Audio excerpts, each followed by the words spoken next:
If you want a delicious Detroit-style thick crust pizza, here's a way to make it at home.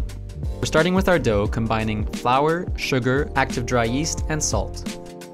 Now we're adding in our water and incorporating it until we've got a loose dough. If your dough is too sticky, just add a bit more flour.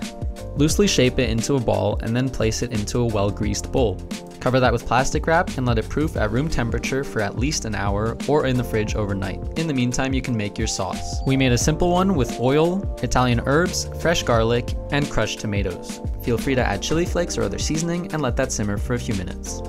Now back to the dough, which has had time to double in size. Remove it from the bowl and cut it into 2 halves. Place one of the halves in your baking dish, which should have high edges for the classic Detroit style. Start flattening your dough, but don't stretch it. Cover it with plastic wrap once again, and give it at least another hour at room temperature to proof. Now it should be much easier to spread into the corners of the dish. This next step won't be necessary if you have a high temperature pizza oven, but we'd recommend it if you're using a normal home oven. We coated our dough with some olive oil and put it in the oven at max temperature for about 10 to 15 minutes. This will help make sure that our dough is fully baked through. Now it's time to add toppings. Generously cover your dough with cheese, making sure to even cover the edges. This will ensure that when it melts, you'll get a deliciously crispy edge. Next, apply your sauce and whatever seasoning you want, and your toppings. We went with a bunch of pepperoni. Finally, bake your pizza at maximum temperature for another 10 to 15 minutes.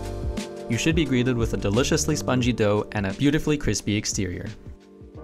Don't forget to subscribe to Dished for more daily cooking videos.